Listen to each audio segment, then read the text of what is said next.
Looks like we might be. Welcome to day 2. Sorry, I'm a minute late. I have to acknowledge the elephant in the room. They seem to be fighting a cold or something of that nature. My daughter was down with a stomach bug for the last 3 days. So we are calling in healing and strength and knowing that we are supported and everything is in perfect divine order.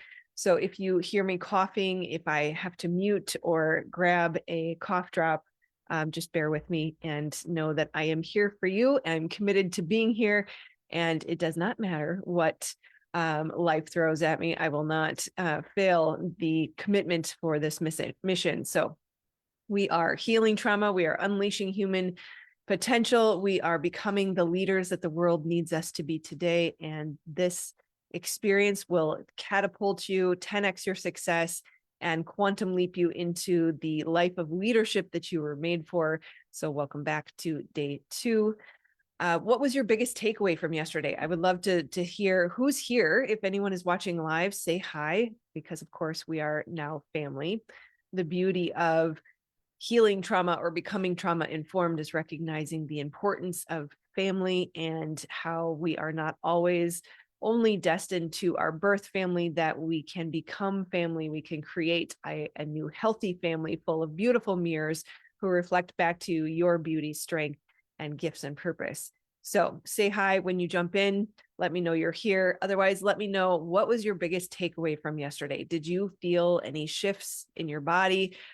Drop it in the comments. What really landed for you? It helps me to know, as well as for the other community members, for people to see and hear, and our family members to hear you put things in your own words is really helpful, because the way I say something may not always land as well as the way you say something, which is why no matter what your purpose is, no matter who's already doing what you feel called to do, people need your voice, because we are all made for each other. We are collectively like a puzzle. And so you are perfectly imperfect for your purpose. The world needs the gift that only you can offer, because you are meant to complete the puzzle. So let us know, how did it feel to be seen?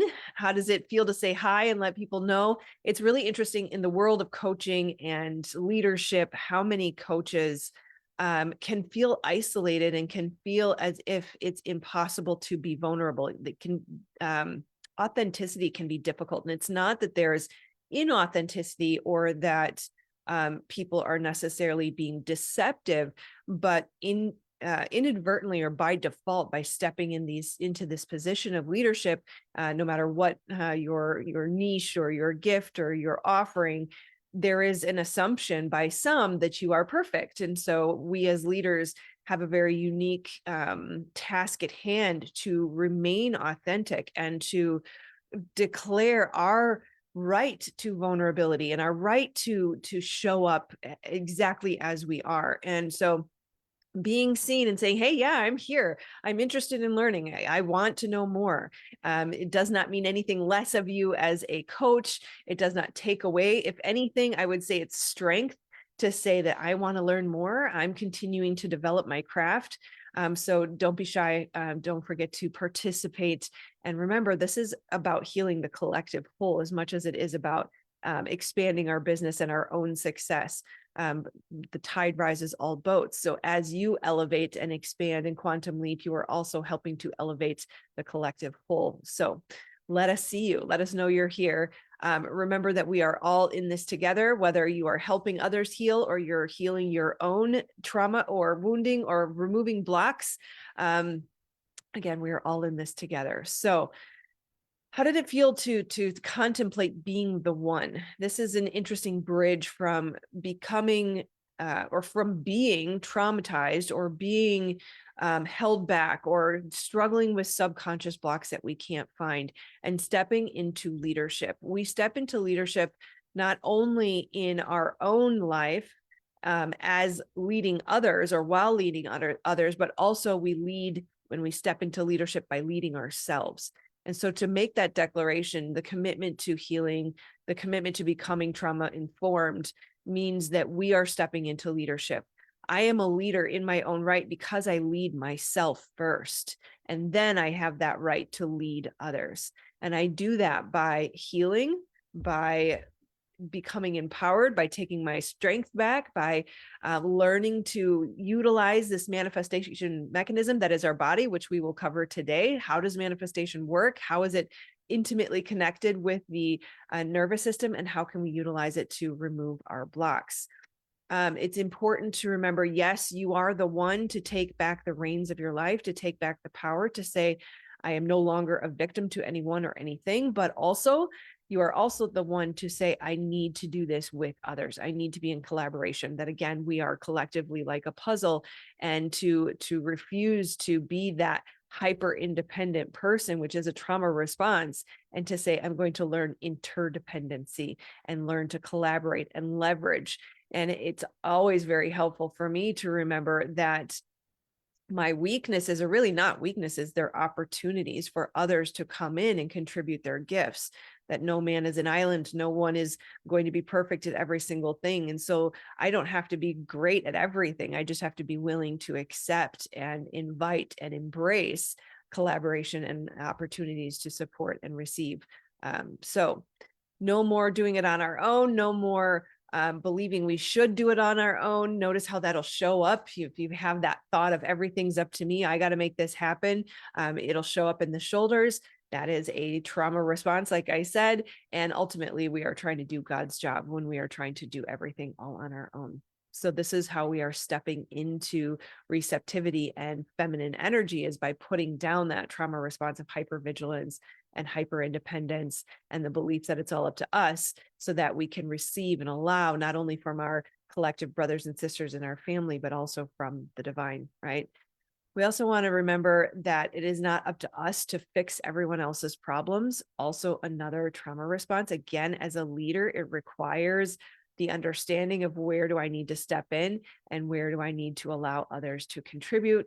And that means sometimes allowing people to solve their own problems. This is another challenge for us as leaders and as coaches and as healers, that often we think that being a leader means healing or fixing their problems for them. And that often comes from a very cognitive space.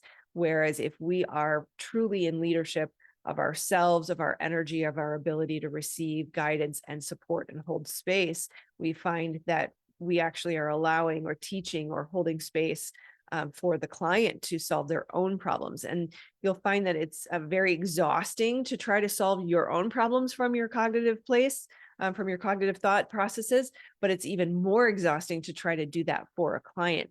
So the beauty of trauma spotting and this work is allowing the client to leverage the natural healing abilities of the body and receiving the divine guidance through them and through yourself to handle the healing for you, so that we're no longer exhausted by trying to do it all ourselves, trying to do it from our mind. The bodies hold the key. The bodies have these amazing abilities to make these interconnections that the cognitive mind would never, because it's illogical, it would never be able to find that.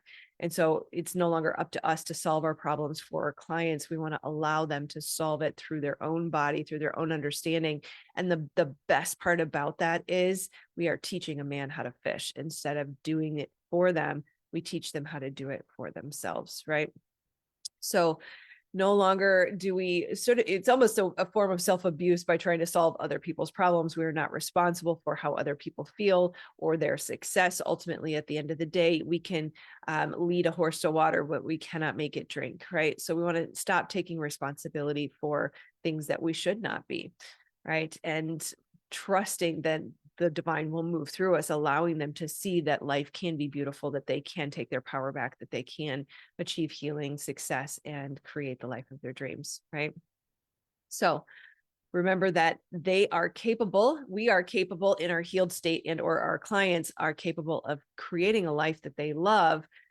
Once they heal the wounds that get in the way, that glass ceiling of safety, and they start to feel deserving, they start to feel empowered, they start to feel supported and cared for. There is an importance to emphasize the, and let me say that a different way. It's very important to recognize the power and the healing of being a compassionate witness. And some people call that holding space. I think there's a bit more to it. It's sending the love. It's seeing someone, it's validating their experience and their feelings and their their perception of their experience. And when you provide that, that's support, that's the foundation for them to grow into who they were made to be, into their purpose, into their potential, right? So we also want to remember that our role in all relationships, whether healed or not, we are engaging energetically with the people that we are surrounded by. You've heard the terms proximity is power, right? There is new nervous system engagement. There's communication happening between two individuals, right? We talked about the electromagnetic field that goes through our body that looks somewhat like a torus field. And our torus field, or our aura, or our energy, is engaging with the other person, even in situations like this over Zoom or on Facebook Live or in person. They're always receiving from you. And so there is the gift of proximity, and there is calibration, and there is attunement, and there's a fine tuning of their energy. You'll notice, if you, especially for those of us who've experienced trauma, we have a tendency to sort of attune to people when we first walk into a room. We're highly sensitive, and we're kind of sensing the room and figuring out who's here and who do I need to become to stay in this room and to be safe and to play nice, right? And so that's part of the mask wearing that happens. You'll notice that you're able to sort of attune to the person and figure out, okay, how do I need to show up? How do I need to speak? If someone is speaking very quickly, you'll learn to kind of speed up and keep up. If they're softer, more subdued, you'll come back to their space. And we, as those who've experienced trauma or have highly attuned nervous systems, highly sensitive, highly empathic, we have a tendency to, that's a little bit of the fawning and the people pleasing, where we'll just go meet them instead of holding our own energy. And so there's a very important understanding that needs to happen of what energy do we want to walk into this space with? What energy do we want to hold? What energy do we want to command? And we do this with intention. When we're understanding trauma, we're helping people with trauma. When we're becoming trauma informed leaders and trauma spotters in our community, it is very important to hold that space and be able to allow the client to come to where you are, right? So there is an attunement that's happening. You are as much holding space through your words as you are your energetic body. And remembering it is a moment to moment process. It's happening in every micro moment, as within, so without. So recognizing if they say something, if they also recognizing we're working with people who may be dysregulated, right? If someone has a lot of trauma, dysregulation or triggering happens easily, and it's not uncommon for that to be turned on you as the coach. And so we want to recognize if there is a moment of dysregulation, that it's our job to do the work within and recognize what's happening in my own body so that I can come back to attunement or come back to regulation so that they can attune to regulation in your body, right? And at the end of the day, whether or not you are working on healing your own trauma or you are helping others heal theirs, the understanding of manifestation and how it relates to the attunement of your nervous system has never been more important. So whether or not you are healing your own trauma so you can step into your business, or you have a successful business and you want to become trauma informed to help others achieve their goals, the manifestation, the understanding of manifestation of blocks is really important for this. So our bodies are the key. And this is why it's super fun that trauma spotting does not necessarily only work for those who consider themselves to have trauma. Let me turn that off. Sorry about that.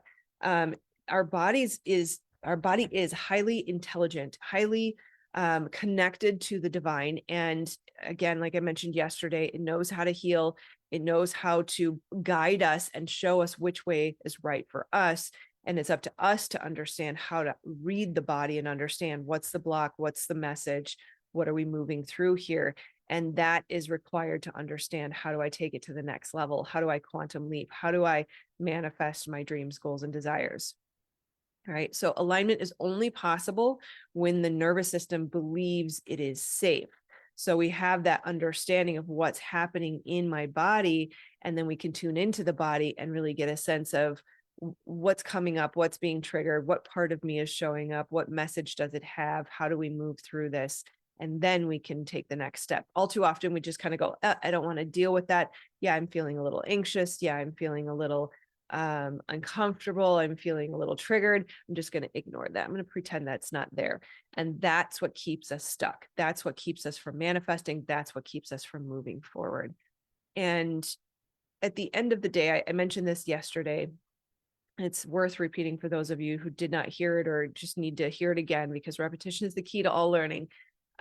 Sometimes looking at the difficult things is not fun. It's uncomfortable. It can feel like shadow work, and especially in toxic spirituality or toxic positivity, we tend to say, oh, love and light, oh, let me just vibrate high. And that we do need to have a positive mindset. We do need to stay focused on the goals. We need to keep our energy up. It is up to us to transmute and to rise above. But at the same time, if we don't take the time to address the blocks and the wounds and the issues that are hiding in our body, then all of that other work is for naught. It is wasted time and energy, because this block is anchoring us to the past. And we think, the mind tells us, that if we just ignore this thing, if I pretend it's not there, then I'll be fine. I can move forward. I won't have to deal with that uncomfortable situation or feeling or sensation. But we forget that it shows up.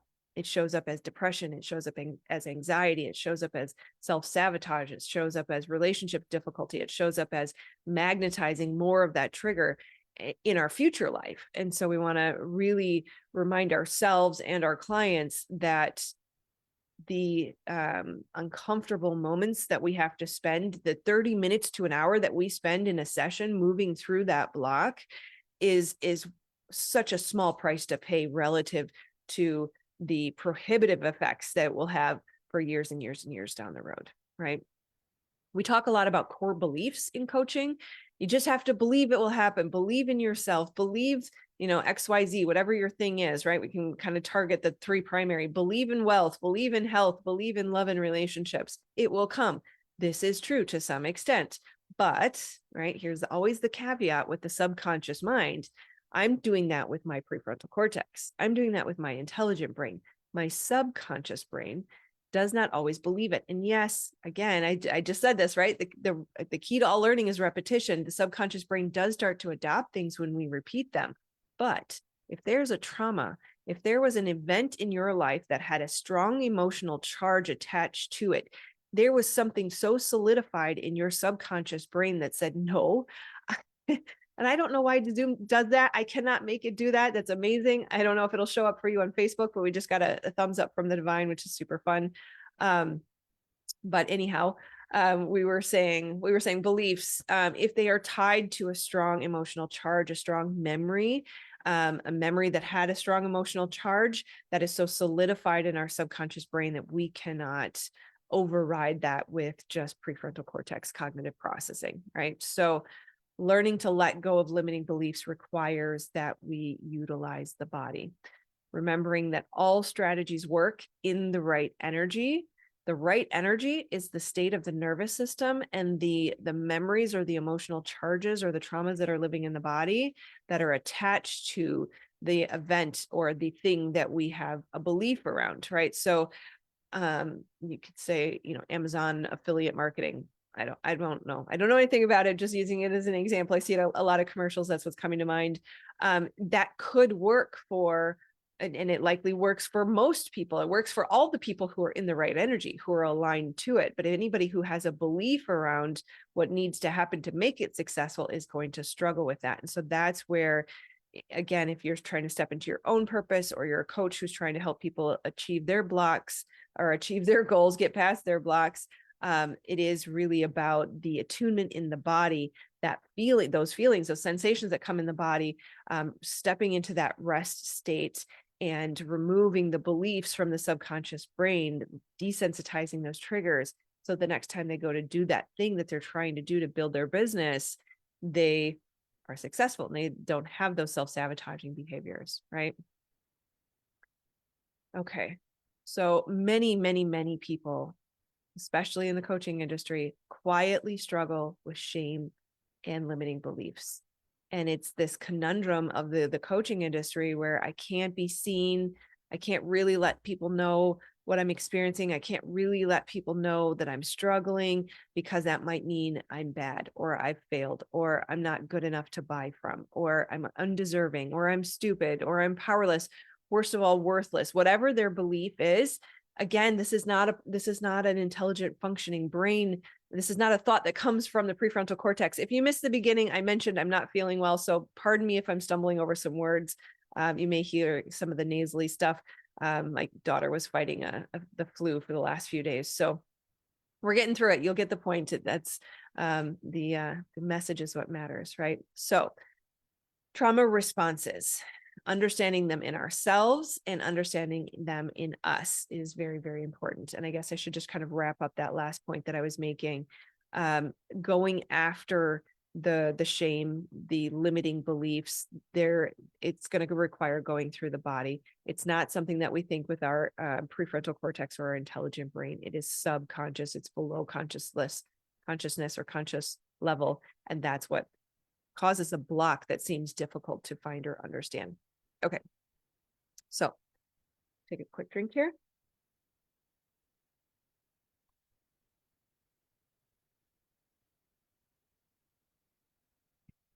All right, trauma responses. When I was healing, I remember coming back to my therapist's office, and to clarify, I got lucky and I found a therapist who was highly spiritual and likes to use energy. And so he and I, we do trauma spotting essentially in a traditional therapy setting, but that is very few and far between.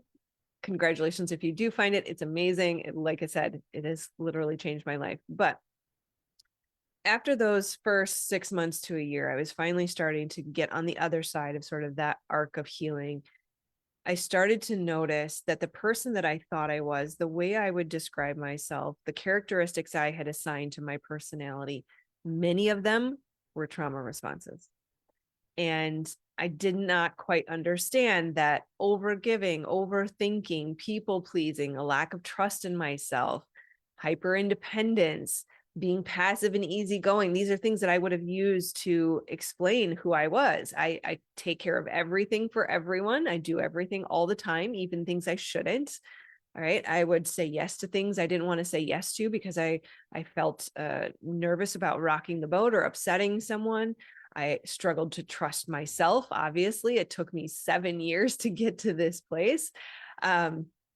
The hyper independence, the inability to receive support from anyone else. I got it, right. Like, even the guy who holds the door for you as you walk out the grocery store, you're like, I got it, right. So it's important for us to start to recognize trauma responses, to recognize ways that we may have described ourselves historically that are no longer true to who we are. They're not truly part of our authentic character. They are trauma responses. And then again, equally as coaches, it's very, very important to recognize in our clients, what are the trauma responses versus what are they truly designed to do? Are they soft? Are they struggling to speak truly because they feel shy and their personality is timid, which is very, very rare, to be honest? Or is there a trauma that is blocking their expression? There's a fear around rejection, saying the wrong thing, failure, being judged, being criticized. It's ultimately safety, right? Safety at the end of the day is the highest goal of the nervous system. All right. So other trauma responses to look out for, high sensitivity, like I said, empathy. It's not always a trauma response, but high sensitivity and empathy very commonly are associated with a trauma response in the body, right? So that changed brain and nervous system that's highly attuned to the other so that they can kind of sense what's out there and how do I keep myself safe, right? This is a very interesting one. Hyper focus on self. So those me, my, I thoughts, they're called self-referential thoughts. That is exaggerated for people who have experienced trauma. So oftentimes it feels like, why are you so self-focused? Why are you selfish? Right? Really, those people are not, their intention is not to be selfish. Those are not the people that are going to go into the corporate world and step on everybody else to elevate themselves. Those are actually the people who are worried about keeping themselves safe. They're constantly worried about, like, does my hair look okay? Is my shirt straight? Did I say the wrong thing? Do I have ketchup on my nose, right? All these things, these self-referential thoughts are incessant for people who have unhealed trauma, and also are the source of suffering and the source of the blockages, the overthinking that holds us back, right? Toxic self-blame and shame. You'll find that people take a lot of responsibility, right? I take responsibility for everyone and everything. We take more responsibility than we should in that unhealed state. For coaches, anyone who comes across as lazy, sometimes the term bed rot will be used, or doom scrolling on social media. That is a freeze state. That is a state of paralysis. There is such an exhaustion in the nervous system and an uncertainty around how to move through life, that the body just shuts down and says, I don't know, I can't make everybody happy. I grew up with everybody telling me what to do or telling me when to do or not to do something. And so now that I'm in my own right, I don't know what to do. And I'm afraid because there's nobody telling me what's right to do. And so if I do the wrong thing, then I'm going to experience pain and suffering. And so I just rather not do anything, right? So oftentimes laziness, excessive social media scrolling, even just feeling stagnant and stuck, that perpetual hermit mode, right? Those are all different forms or words to describe the freeze state, right? Codependency, narcissism, they go hand in hand. Both are caused by trauma, which is very unfortunate. Over apologizing, if you've ever said sorry to the guy that held the door open for you, right? That is a key indicator that there is some healing to be done, right? Lack, poverty, self-sacrificing, again, overgiving, it's that not enough mentality, addiction. It's very helpful to note that most people who are addicted, and that my heart goes out to them, because oftentimes they have experienced a lot of trauma. They have a lot of pain within their body. They just can't rectify. When we are not having our core needs met, we are suffering. And when we suffer and try to ignore or stuff down that suffering instead of meeting that need, that then requires a coping mechanism. So that could be shopping addiction, that could be sex addiction, that could be alcohol, it could be pills, it could be drugs, it could be running, it could be overworking. There's so many different things. And it's essentially just that thing that takes you away from the pain, the thing that allows you to disassociate and to turn away, right? The goal is essentially just avoiding the pain, right? So let's kind of look at some of the behaviors, right? If someone is overgiving, they're doing things for others that they don't really want to do. Oftentimes they'll do that to prove their value and worth, or to prove that they're a good person, or to gain accolades, to get somebody to validate them, right? People pleasing often comes from a place of not wanting to upset anyone. And then along with that comes the mask and denying our own needs and suppressing how we really feel, which is also self-abandonment, another trauma response, right? Fawning, you'll see that people just don't stand up for themselves. Freeze, then just not able to take action. They're hiding behind their screen addiction. And then fight or flight are pretty obvious. Fight is very aggressive, lots of anger. Again, anger is interesting because it's actually one of the first signs that shows up when a person starts to heal. And anger, all emotions are healthy. They're our guidance system, but they are unhealthy when they are sustained over long periods of time. So anger is unhealthy if I'm angry every day, right? So that fight response, if I'm hyper defensive and I'm hyper aggressive, that obviously is an issue, right?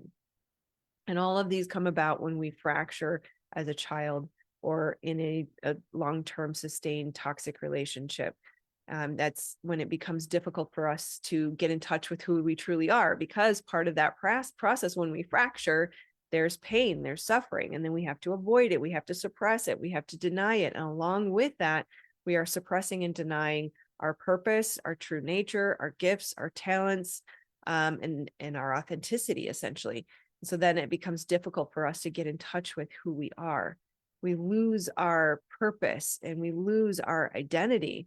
And you'll find that people, you'll ask them, what is your dream? What is your goal? And they're like, I don't know. I just want to be able to pay my bills, right? I just want to move out into a a cottage in the forest and raise animals, right? Animals in a forest are safe, right? So their dreams often look like safety and survival instead of thriving. And so if someone struggles with, I don't know what I want, I don't know what I should do, I don't know where I should go, then there's something blocking that. And we really need to get into the body and understand what it is, right? Can they remember their dreams as a child?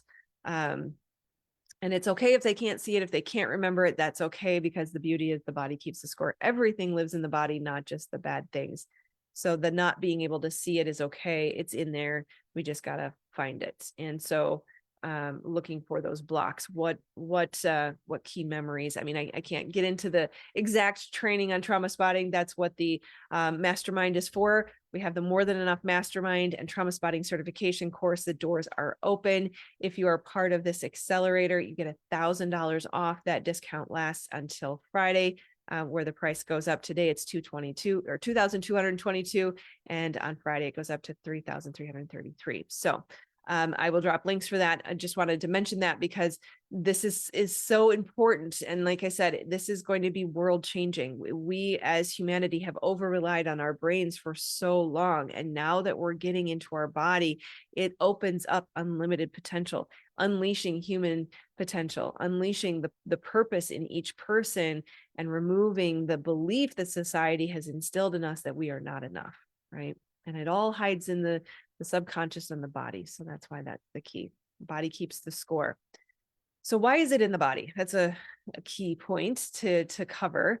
It's in the body because when we were in that difficult situation, whether it was a car accident or a difficult childhood or a military experience, in that moment, we could not process, we could not fully complete this cycle, the trauma response cycle. And especially if it happens in childhood, the child can't escape, they can't get out. And so the body will, it's not a cognitive process. The body says, okay, I can't process this right now. We're still on the battlefield, right? If you don't see the Red Cross out there doing surgery on the battlefield, right? When the body recognizes this trauma response has been opened, but I can't complete it, right? The trauma response is open, but it can't be completed. It holds on to it for later. And you'll find we still have yet to find the science as to why, but the eye position affects how we feel. And so when we're looking for the trauma, we use a pointer, and we identify the location of the eyes that gets them into the body and into the trauma. So that's a little bit of to kind of help you understand how it works. But essentially, the body held on to it for later for processing, and then we just keep piling more and more on, and no one ever taught us how to process it. So it takes a lot of energy for us to maintain these traumas in our body, to struggle with there's something wrong with me, and to avoid all of the triggers that life is trying to bring to us to help us see, on top of the emotional flashbacks and the somatic flashbacks and being hijacked anytime we are triggered. So I love the analogy that I use with my fist here. I just realized my sweater from yesterday is on my chair. We're just going to remove that.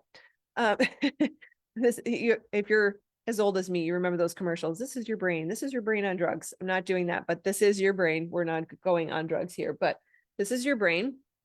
This is your spinal cord. And this is the limbic system back here, the back of the brain. And this is your prefrontal cortex up here.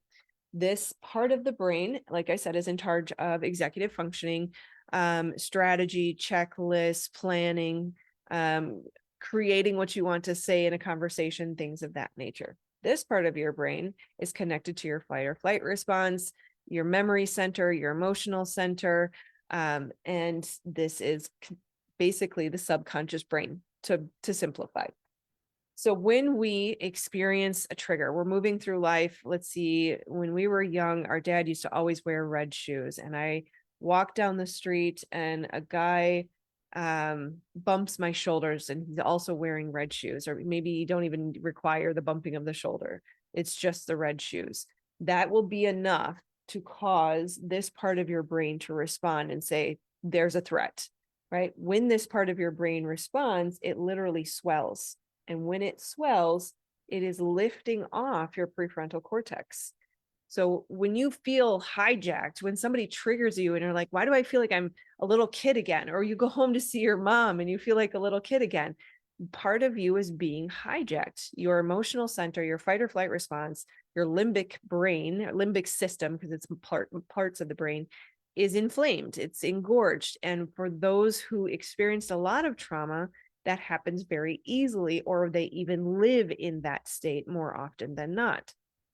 So it is not uncommon for people to move through life in this feeling of like, I can't get it under control. I can't find my words. I can't think clearly, foggy thinking. And that especially happens when they try to start a business, try to post online, try to go live, things of that nature, right? So that is why the body keeps the score. And that is why we can feel sort of disconnected from our body or out of control. I'm sure if you've ever, maybe the first time you ever went live or the first time you had to speak in public, maybe you had test anxiety, right? In those moments, the intensity, the brain is saying there's a threat here. And so we lose our words. We forget the speech that we memorized. We forget the answers to the quiz questions. And that is because we have been hijacked, right? So the beauty of the body, coming back to the body from the brain, the beauty of the body is the temple, right? God lives in the body. The body is designed to heal. The body knows how to heal. The breath of life moves through you. The head gets in the way. It's the brain that cuts us off from the body. So that swelling that's happening in our limbic system is cutting us off from the body. It's taking over.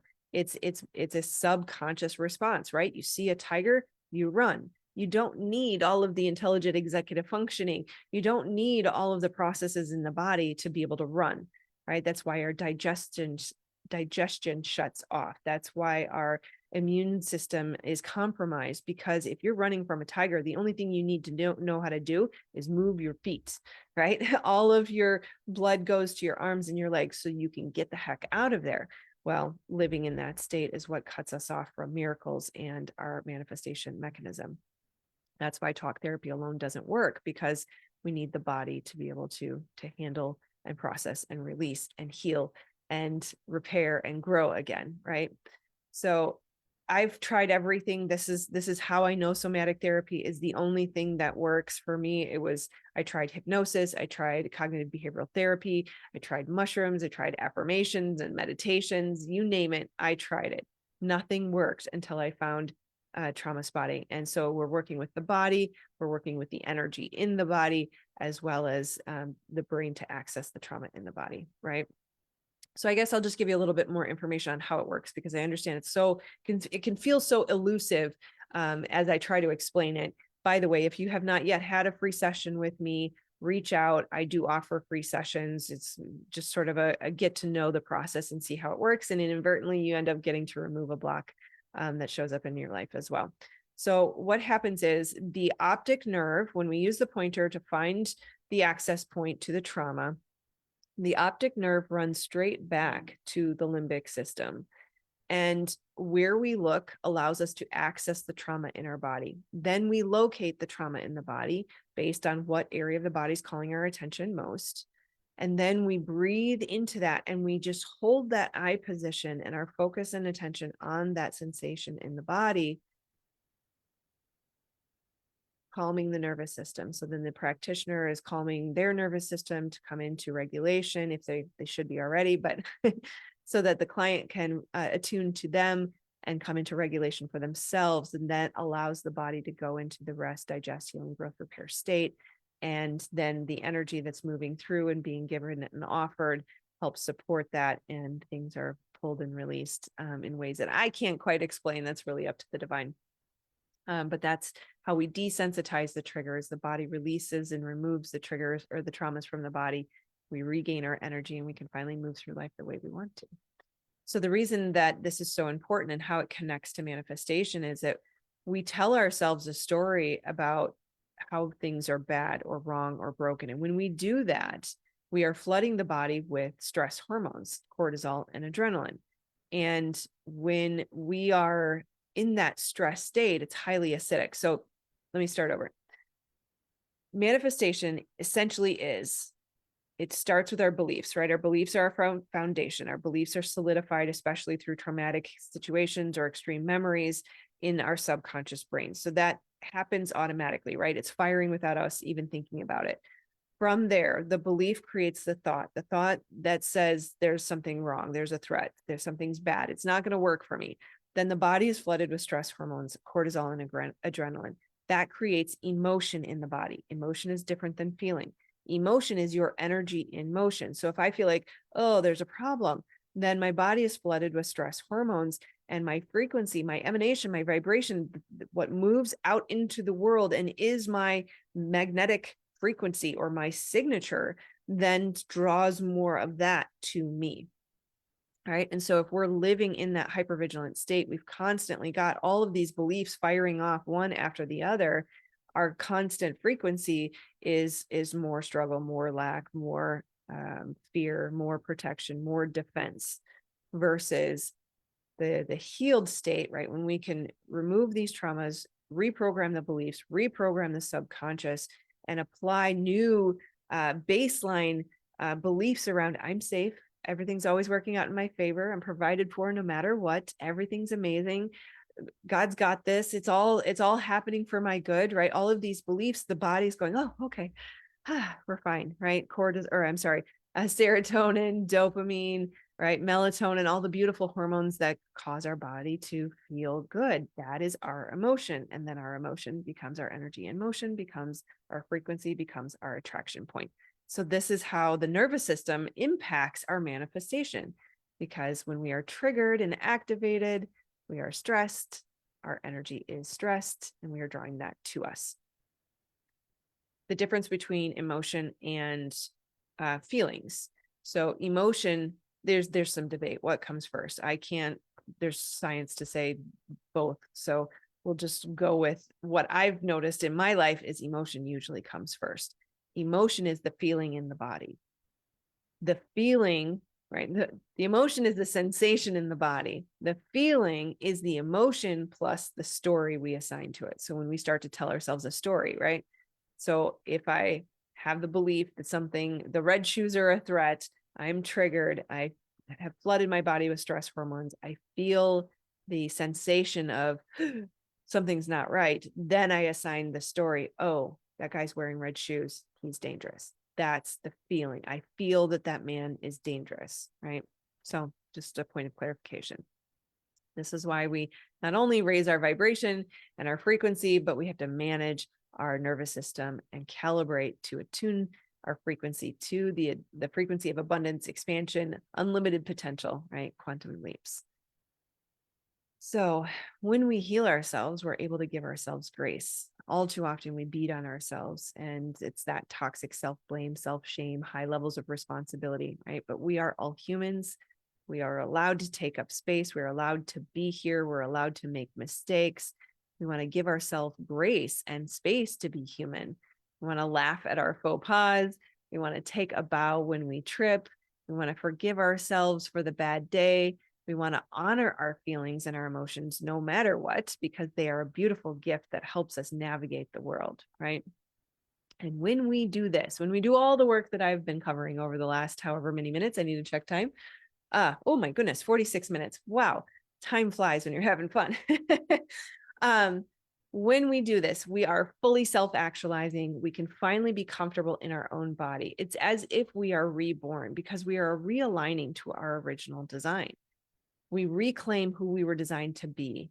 Our gifts and our powers start to come online, and you remember your dreams and you find your passions again. So for many people, they don't even have, they're not even in touch with their passions anymore, right? I don't know what my dream is. I just want to survive, right? This allows us or to help our clients to step into your purpose, to reclaim your abundance birthright, to make peace with shining brightly. I cannot emphasize this one enough, because so much around the fear of being seen comes from that fear of shining brightly. What if I rock the boat? What if I upset somebody? What if they don't like me? Because, right, it's my emanation, it's my frequency, it's my vibration. It is so common for people who have experienced trauma to say, I was different than everyone else. I was the outcast. I was the black sheep. I was the goat amongst the sheep. One client literally used that example. I have a client who, a well-known opera singer, really struggled. She sang beautifully. Obviously, she's world renowned, and she really struggled to create her own course to teach people how to sing, which is mind-boggling. Like, how could she be such a beautiful, amazing singer and yet struggle to let the world see her gift and teach the world how to use their gift, right? But after trauma spotting, the block in the throat was removed. There was excess phlegm that constantly showed up, and she was finally able to show the world her gifts and is now helping others do the same. She is finally shining brightly. Something about singing herself for the world. She was giving of herself. There was a self-sacrificial element to, contracts not being paid, or people backing out, or friends trying to take advantage, or things of that nature. But when she finally took her power back, she was able to not only shine brightly, but receive the rewards for doing so, right? This is how we take our power back, right? It can be easy. It doesn't have to be difficult, because you're one with the creator of the universe, right? You are one with the divine. Your true nature is ease. It's effortless. It's surrendered. It's acceptance. It's allowing. There's so little effort in the reception of, in the being of what we're truly made to be. It seems difficult because, yes, it requires discipline to go into the difficult memories and pull those roots of those weeds. But once we have done that, it is easy and effortless to fall into who we are made to be, right? The divine handles everything once we get out of the way. It doesn't have to be hard. And like I said, it is not anyone's fault, because our society is traumatizing, right? Marketing, hustle culture, the suppression of emotion, the lack of our needs being met, the constant identity crisis that we are going through is, am I this person? Am I that person?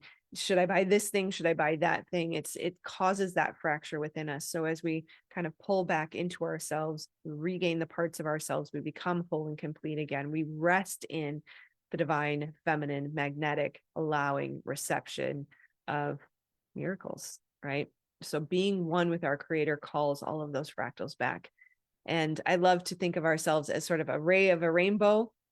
We are maybe the red ray of the rainbow, right? And the divine is the ultimate source of that rainbow. So we are one with our creator. We cannot be any more whole and complete. Abundance absolutely is our birthright. And the veil of illusion is our beliefs, and the veil of separation, the deception of separation, is our beliefs and our perspectives that came from those inaccurate mirrors. That's our trauma and our programming, right? Hello, Cher. So good to see you. Thank you for saying hi. All right, I'm getting close to the end here, so hopefully you'll be able to catch the replay. Just kind of talking about how society gives us these programs, right? It sends us these subtle messages. Like lately, there's been a suggestion that humanity is a nuisance, and we're never enough unless we buy, or overpopulation, or all these ways that shame is being suggested or pressed upon us. But the truth is, we are perfectly imperfect for our purpose. We are made with intention. There are no mistakes. You cannot mess it up.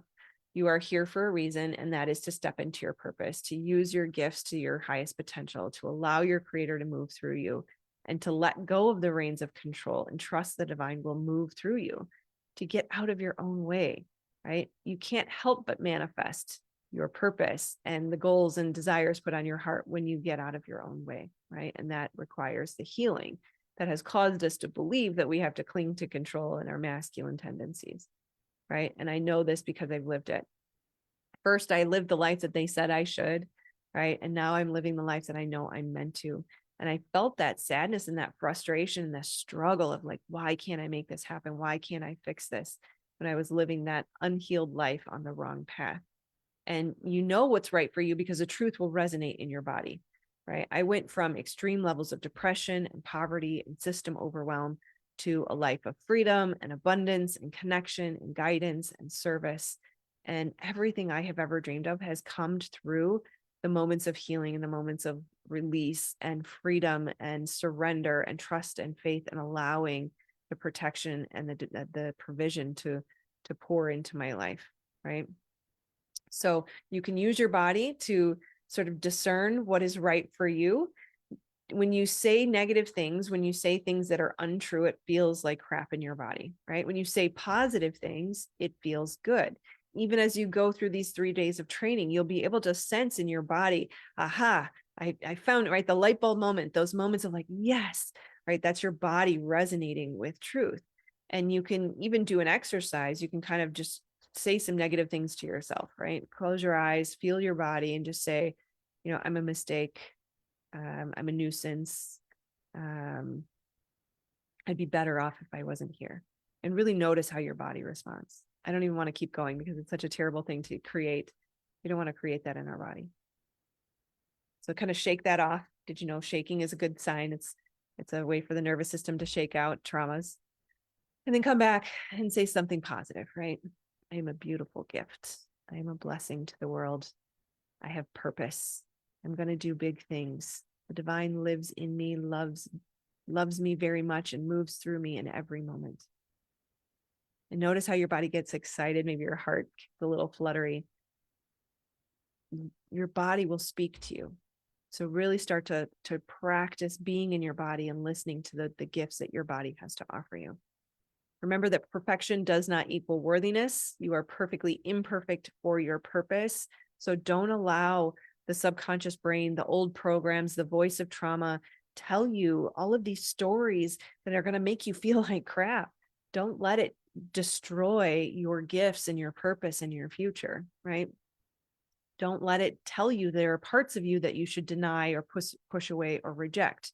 Remember, perfectly imperfect for your purpose means every ounce of you was made with intention to serve the purpose that you are here for, right? Those fractured parts, those parts of us that we rejected, right? I'm too sensitive. I'm too soft. I'm too much. I'm too this. I'm too that. Those are all parts that were splintered off. And if we reject them, we are lacking that feeling of wholeness or coming home within ourselves.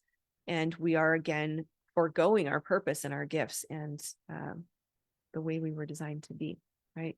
So we are incomplete without the divine, but we are not broken. You were born worthy and you will die worthy. You do not have to earn your abundance right. There's nothing that you can do to deserve your abundance, your birthright, right? You can't access divine trauma, or I'm sorry, access divine guidance because of trauma, but not because of unworthiness, right? We can't access purpose when we have a dysregulated nervous system. But again, it's not worthiness, right?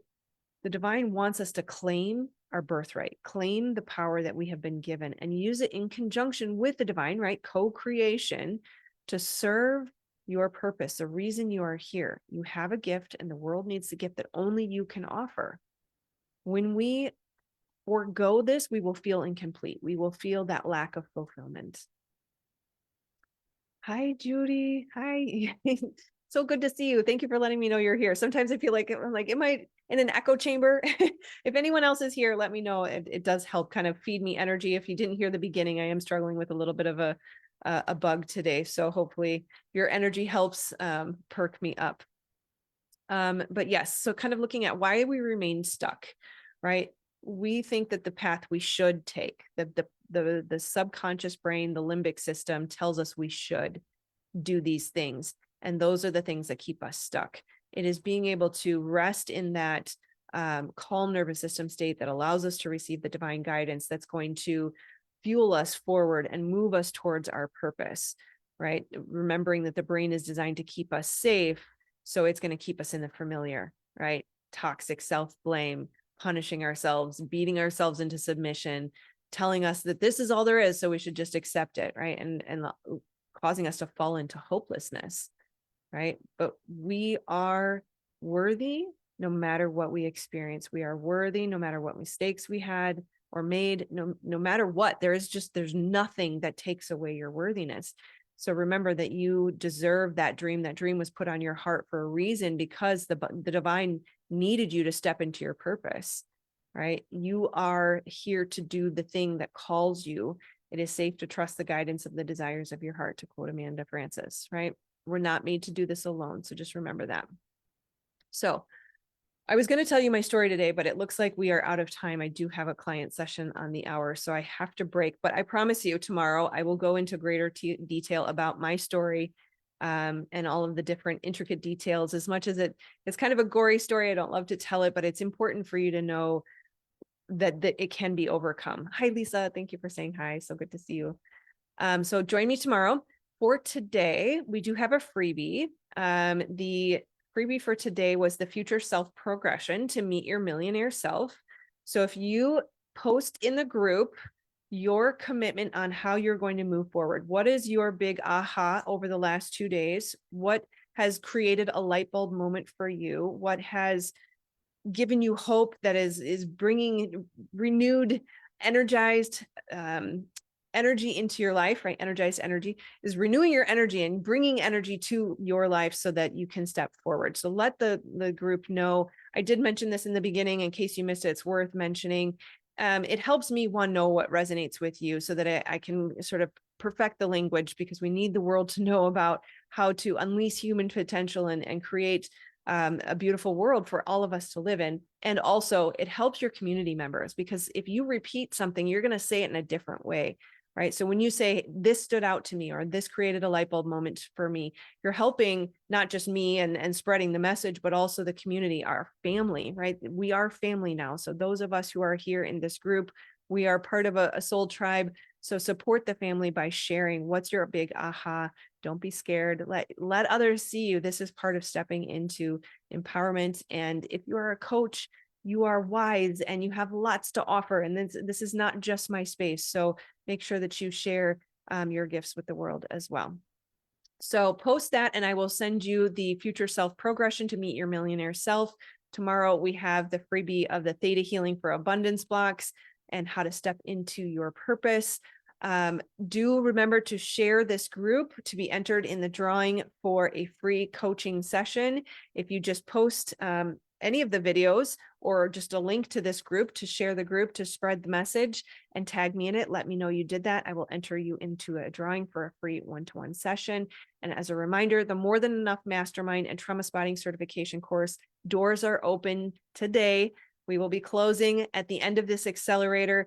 Typically the price is $3,333, but for the accelerator members only, you get a $1,000 discount. So it's only $2,222.